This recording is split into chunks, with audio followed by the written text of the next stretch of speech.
Yes, my G's, how are you guys doing? Serum 2, let's talk about it. Today we're going to make some Dirty DNB. I've got a great little patch for you guys today. It sounds like this.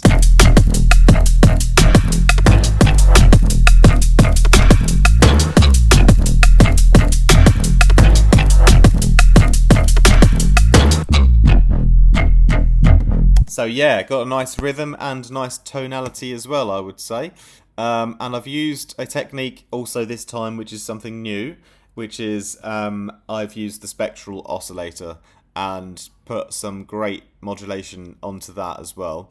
But yeah, let's break down the patch.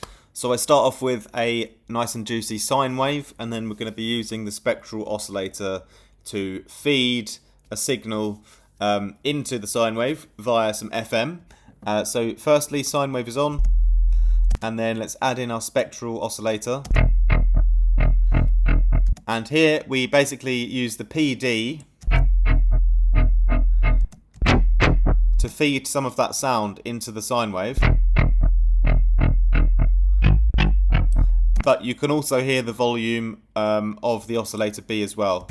Like I've left the level up. So what you're basically getting is you're getting the sine wave with the FM signal through the PDB, and then you're also getting the volume of the spectral sound itself. So you're getting a bit of both.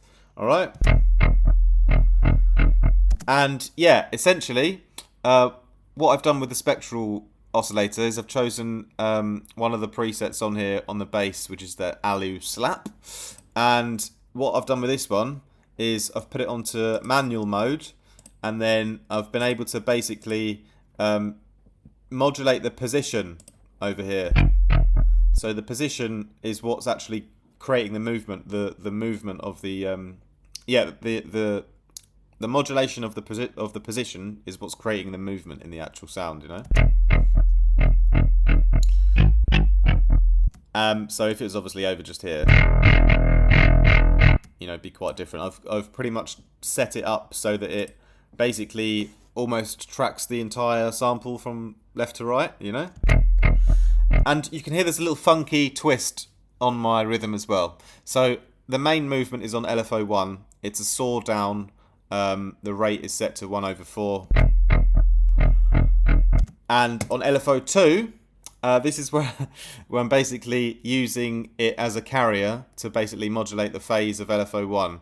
So on LFO2, the bar is the rate is slower. It's one whole bar, and halfway in this section, we basically have this part where it comes up and comes down again, and because that's modulating the phase over here, so you should be able to. I don't know if you can quite see it if it's not clicked on, but yeah, it's basically the modulation is turned all the way from 0 up to 100.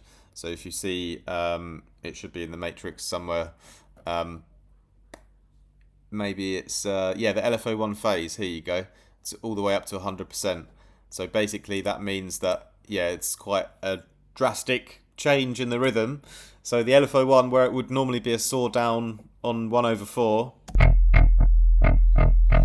it now has this part where essentially in the middle, like when it gets there, it'll like change the rhythm up, and so you have this part to the rhythm that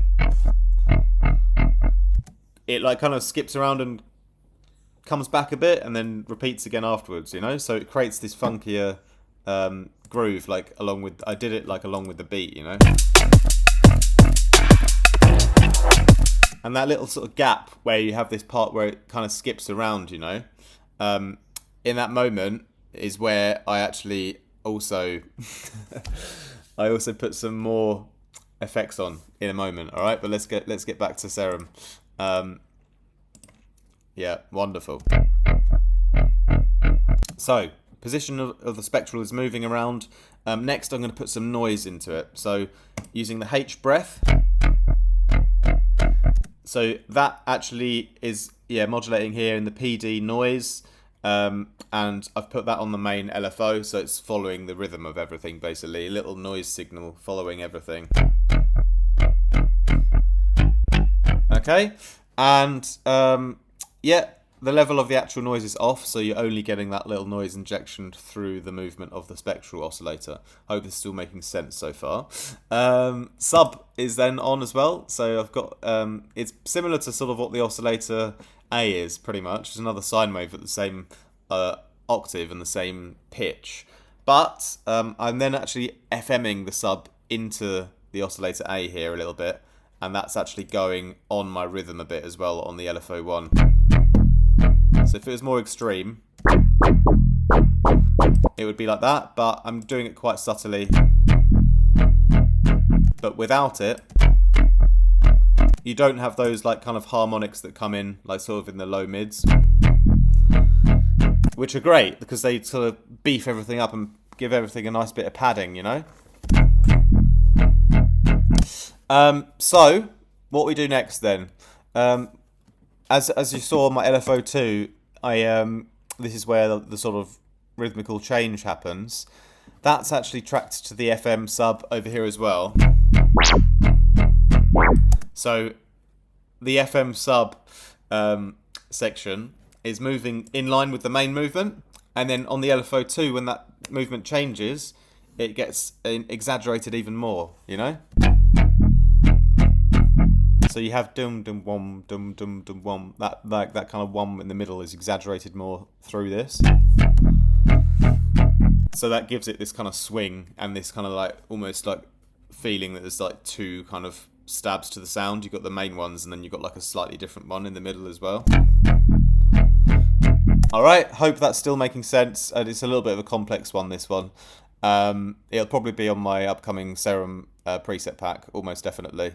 I'll just modulate it a little bit more, but it's almost there. Got to put some macros on and stuff. But basically, I really like it. And yeah, with the spectral oscillator on, and the oscillator A and the sub and the noise, we can now give it all some filtering. So running everything through a notch filter here. I love the notch filters in Serum. And that's again just on the main LFO here. So centered around sort of 270 hertz or so, and then yeah, kind of skipping around a bit left and right of that. Okay, and yeah, obviously it just kind of gives everything a nice big volume boost with the drive coming up here, and also shapes the whole thing. What we then do next, before we move over to the FX, you might see that I've used the smooth mode again. You can't see it because my face is in the way, but yeah, the smooth button here, hopefully you can see that now. Yeah, I've smoothed out both of the LFOs to make them a little smoother, which is quite easy to believe, isn't it? But yeah, basically what that does is stops it from being too clicky and transient-y, alright, technical terms. Okay, so that's the main reason. Then let's move over to the effects, and we basically, I didn't do any crazy routing this time, like keeping the sub separate. I kind of just wanted to do everything on the main channel. And first I've used the bode, which I still don't know what it is, but I like it. I basically have the mix all the way up, and then I just use the blur in a little amount. Because it's almost like some kind of crazy chorus effects, but with different harmonics and different pitching, you know? But nice new stereo like harmonics can be added in. But the problem is that it's just too extreme sometimes. But when I've used the blur just on around 20% or 25%,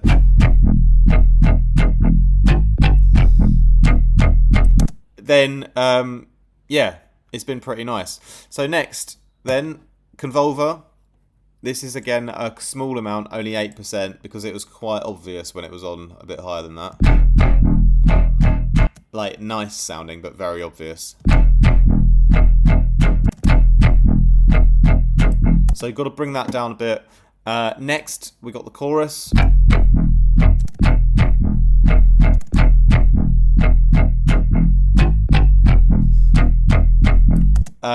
Yeah, so that's around 20% or so. And what I've actually done on this second LFO is where this sort of extra wub comes in the middle, this sort of rhythm change wub. Like I kind of added this extra boost to the FM sub for this part, I've also exaggerated a few other of the effects just for this section. So yeah, the chorus kind of gets pushed up a bit. The convolver gets pushed up a bit. The delay we're just about to add in gets pushed up a bit. So you have this kind of like more obvious tonality change here. Alright, and the delays, couple of little ping pongs left and right, off the grid, quite fast, quite snappy, and just mixed in again a little bit here. It's the kind of like delay tails that sound maybe a little bit strange when the sound is isolated, but when it's in context of the whole mix, it helps to fill out background frequencies in the track, you know. Next then, the high-low splitter, or the low-high splitter I should say. This wonderful unit has the rectify on, and this really changes the sound quite a lot. So let's have a listen here. If I turn this up, you've got a nice distortion tone coming in, but how I chose to play it was to have it just a little bit, around 30% or something like that, and then yeah, when we have that rhythmical change, as you see here, this sort of middle part, that is the moment where I ramp up the mix, so you have the rectify distortion more obvious, just for that kind of middle wub. Okay, so LFO1 main rhythm, not modulating on the distortion. It's only the sort of secondary rhythm that gives you a bit more distortion here and there. All right, yeah, again, complicated routing a little bit in terms of the LFOs, but hopefully you're sort of following my brain. Then the reverb coming on next.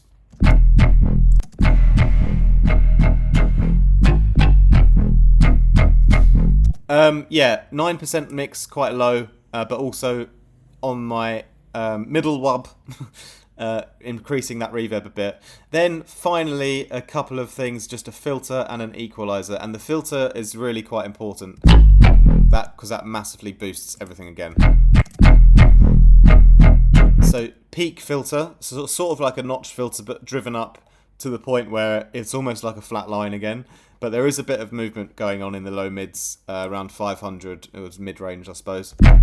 You can kind of see, if I was to exaggerate it a bit more, it's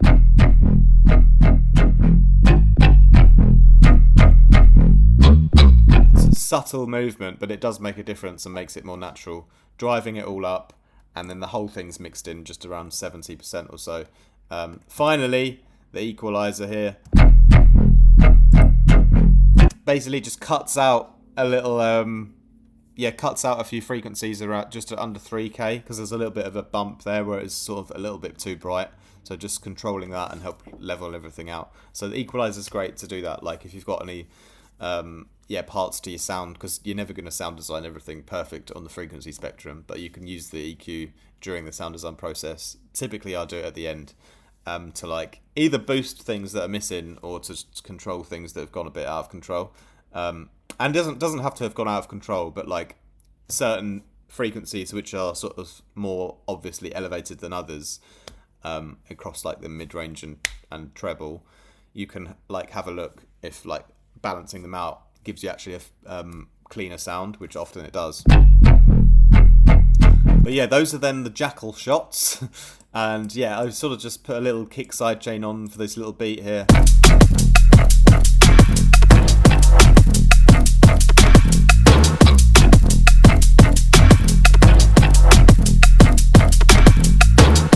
But yeah, hopefully that was helpful and inspirational in some way or another. Like, I really enjoy this one. I feel like in the last few days, I've leveled up a little bit with Serum 2 now. Like, just because of the time I've put into it, I've just put more hours in. So I'm sort of coming up with better ideas, I suppose. But yeah, anyway, hope that was helpful for you, my Gs. May I remind you as well, if you guys want any preset packs, I mean, the Serum one is going to be up very, very soon. But also got loads of phase plant and vital packs up on my website. Links for those are down below. We've also got a great Discord community if you want to join us over there on Patreon. If you want some feedback on your music and you want to join our future feedback live streams. Thirdly, If you want any production lessons, you can book in via the links below. And also, if you want any mastering work done, mixing and mastering, so your next release will be absolutely banging, just feel free to email me at info@artifactmusic.com. Alright, that's enough from me today. More from me very soon. Ciao, ciao. Much love.